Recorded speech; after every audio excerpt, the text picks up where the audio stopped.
sur ma vidéo à propos du dogmatisme qui n'est pas l'ennemi de l'esprit critique. Évidemment, bien sûr, bon, vraiment j'ai réalisé cette vidéo de bonne foi, je ne pensais pas voilà, que je serais mal compris, bien sûr, je ne suis pas du tout compris. Hein, et tout. Et donc pour vous expliquer un petit peu, voilà, je vais répondre à des commentaires, j'en ai reçu 5, dont 3 presque intelligents, pardon, ouais. J'ai reçu au moins, j'ai reçu 3 commentaires sur lesquels je peux dire des choses. Et je mettrai les noms et tout. Je les laisserai à l'écran. Il y a des prêtres gentils, donc Dieu existe. Voilà, j'ai résumé l'argumentaire. Yo. Je n'ai jamais dit que les prêtres étaient des gentils. Effectivement, à un moment, je dis il y avait des curés méchants, machin et tout, les autres étaient gentils, mais c'est pas un argument. Qu'est-ce que je raconte Qu'est-ce que ça veut dire Dire il y a des prêtres gentils, comme argument, ce serait la même chose que dire il y a des bons footballeurs. Ce n'est pas un argument en soi. Bon, moi, mon argumentaire, c'est juste de considérer que le dogme est une chose bien spécifique à l'intérieur d'une religion, et que ce n'est pas, et ça n'empêche pas à la science d'exister. Hein. Et ni ça ne freine pas la science non plus. Hein. Par exemple, quand on veut brûler Copernic, ce n'est pas les dogmes qui menacent de brûler Copernic. Non, c'est l'Église. Hein. Point. C'est pas le dogme. Hein. Il y a des prêtres gentils. Voilà, j'ai résumé l'argumentaire. Non, n'importe quoi. Qu'est-ce que ça veut dire comment bon, je ne sais pas si l'esprit critique, c'est simplement raisonner de manière cohérente, logique. C'est bien plus que cela. Alors, je l'ai résumé extrêmement simplement. Par contre, ce n'est pas bien plus que cela, l'esprit critique. Ce n'est pas bien plus. Un peu, bon, si vous voulez, vous pouvez avoir une définition plus étirée, plus élégante, hein, plus scientifique, mais non, ce n'est pas vraiment plus que ça, hein, l'esprit critique, que de raisonner, qui est mal orthographié, raisonner, de manière cohérente, logique. C'est exactement ça, avoir l'esprit critique, c'est être normal, quoi, être plus intelligent que les autres, j'imagine. Donc, pour le dernier commentaire, le dogmatisme est un mot polysémique. Dans son usage courant, il ne renvoie pas seulement à la croyance en un dogme, mais en une attitude intellectuelle qui s'appuie sur des certitudes inébranlables et rejette le doute ou la critique. Source wiki. Alors, je serais bien mal avisé de dire qu'il ne faut pas utiliser Wikipédia, je l'utilise énormément. Hein. Ce qu'il y a, c'est que par exemple, il y a des dictionnaires qui existent. Je veux dire, tu cherches des références scientifiques ou des références historiques, des choses et tout, tu peux aller sur Wikipédia et tout. Sinon, pour les définitions des mots, il y a des choses qui s'appellent un dictionnaire. C'est beaucoup plus... c'est pas les mêmes, hein, forcément, définition. Donc, ce que je voulais dire, c'est que moi, je suis allé à l'école avant Internet. Hein. Je suis un brillant esprit, n'est-ce pas? N'est-ce pas? Et j'ai fait mon catéchisme aussi, hein, ce qui fait que je connais le mot dogme. Alors, je n'avais jamais utilisé le mot dogmatisme avant d'écouter la vidéo de Thomas Durand, alors que le dogmatisme aujourd'hui, bon, voilà, soit une attitude intellectuelle qui s'appuie sur des certitudes inébranlables, tout soit, mais effectivement, pour moi, ce n'était pas ça, le dogmatisme. Hein. C'est ce qui relève du dogme, hein, le dogmatisme. Tout. Ouais. Ce qui est relatif. C'est pas forcément ce qui relève, mais ce qui est relatif au dogme. Tout. Parce que moi, je connais le mot dogme depuis que je suis un enfant. Je sais ce qu'il veut dire. Et donc, pour moi, le dogmatisme, ben voilà, c'était relatif au dogme. Alors, voilà, c'est sans doute le commentaire le plus intelligent, hein, celui de Guillaume GDR. Et comme je vous le dis, voilà, je ne suis pas le genre de personne à recevoir des leçons dans la vie. On ne va pas chercher la définition d'un mot dans un dictionnaire, sur Wiki, pardon, on va chercher la définition d'un mot dans un dictionnaire. Hein, je connais le mot dogme, bon, j'ai extrapolé en imaginant le sens du mot dogmatisme. Bon, j'ai pris une forme de leçon, bon, je viens. bon, je veux bien, la façon dont j'avais interprété, hein. Ça vient pas de moi, hein, dogmatisme religieux. J'ai pris vraiment, j'ai pris vraiment sur la vidéo de Thomas Durand, hein. La façon dont je l'ai interprété était peut-être un petit peu fausse. Euh, donc, je me répète une dernière fois. Après, je ne répéterai plus. Je me répète une dernière fois. Le dogme chrétien n'est pas l'ennemi des lois physiques. C'est ça l'idée, hein. Le dogme chrétien, c'est juste aimez-vous les uns les autres. Ça n'empêche pas aux gens, on n'interdit pas. Le dogme chrétien n'interdit pas aux gens d'écrire des chansons, hein, n'interdit pas aux gens de faire des mathématiques ou de la philosophie.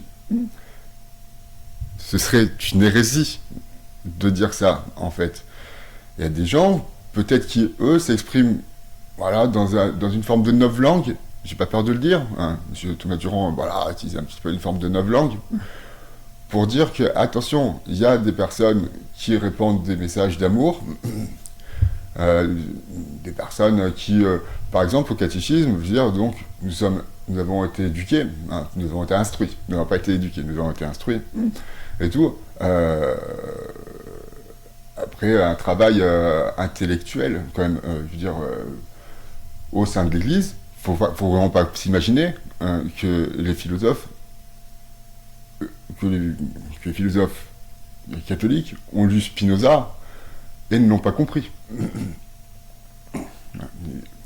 Donc il y a eu un travail fait au sein de l'Église parce que les personnes qui ont fait ce travail considèrent, comme moi, hein, que là où il y a du pouvoir, il y a des abus. Pour en revenir à la novlangue de Thomas Durand, voilà, il utilise donc un lexique et tout pour argumenter contre les religions. Moi, je trouve que c'est pas bien. Personnellement, je pense que c'est pas bien. Déjà, il y a vraiment une forme de novlangue. Moi, je suis né en 1984. Je suis allé à la même école que Monsieur Durand. Hein. J'étais sans doute bien meilleur que lui. Hein. Et je sais, je connais un peu, j'ai un peu de vocabulaire, je sais faire une dissertation, une analyse de texte, et je sais ce que c'est que la novlangue. Hein. J'ai pas lu le livre, mais j'ai vu le film de 1984, et je sais de quoi il en retourne.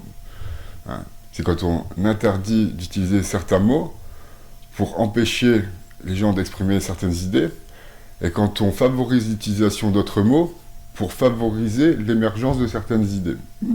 Donc c'est bien ce que fait Monsieur Thomas Durand, et des personnes comme un irréductible athée, ils favorisent un lexique pour s'en prendre à des religions.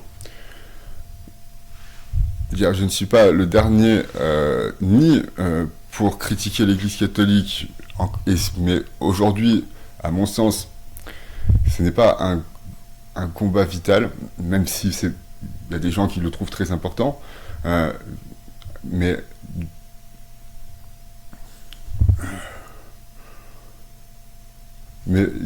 voilà, certaines places, voilà, moi je ne pense pas que ce soit un combat vital d'attaquer l'Église catholique, parce que je pense que dans les consciences, le raisonnement qui est le mien est acquis. J'aimerais bien que Thomas Durand, si Thomas Durand veut s'en prendre à l'Église, pourquoi ne s'entoure-t-il pas de quelqu'un comme moi, hein, qui connaît, hein, et qui est philosophe aussi. En fond, j'imagine un grand combat, peut-être me trompais-je, je ne sais pas, tout. En tout cas, moi, ça me gêne un petit peu d'un point de vue intellectuel, car aujourd'hui, il y a un vrai combat qui se mène, et je ne pense pas que ce soit le combat de la liberté de penser contre les religions. Je ne pense pas que c'est exactement comme ça.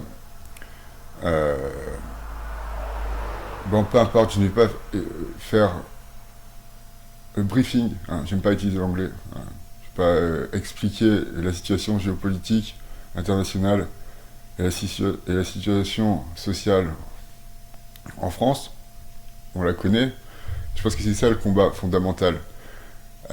Si l'Église est responsable, soit. Hein. Voilà ce que je voulais dire. Alors moi, j'ai pas de Bible chez moi, malheureusement. Je suis désolé de vous décevoir, mais je n'ai jamais lu et ça ne m'intéresse pas du tout. Euh, mais lire la Bible, hein, tritouiller les textes pour nous expliquer que c'est con, ce n'est pas très intelligent. C'est comme vouloir faire du feu avec des cailloux. Hein.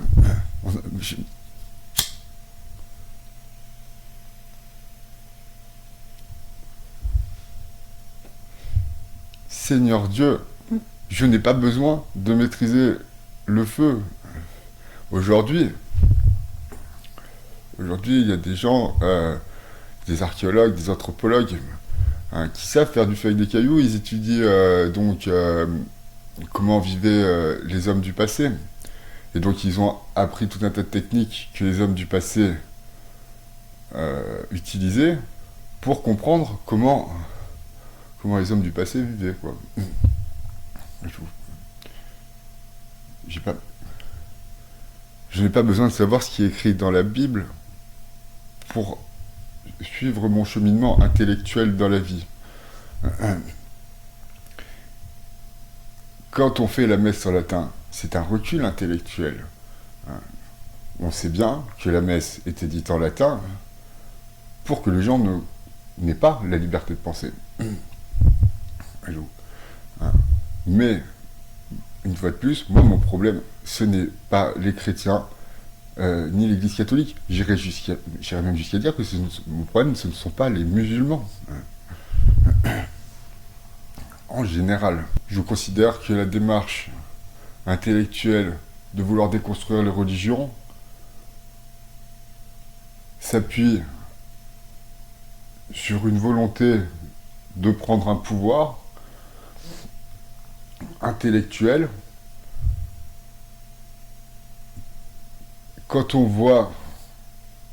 Alors, je ne veux pas vous insulter tous, mais quand on voit le niveau de vos commentaires, la base sur laquelle s'appuie la serment d'Axe n'est pas suffisamment instruite, hein, pour proposer un futur meilleur. Je suis désolé de vous dire ça. Et j'aimerais vraiment, hein, que la serment d'Axe écoute cette vidéo. Et continuez de vous aimer, continuez d'aimer les gens. Et merci de m'avoir écouté.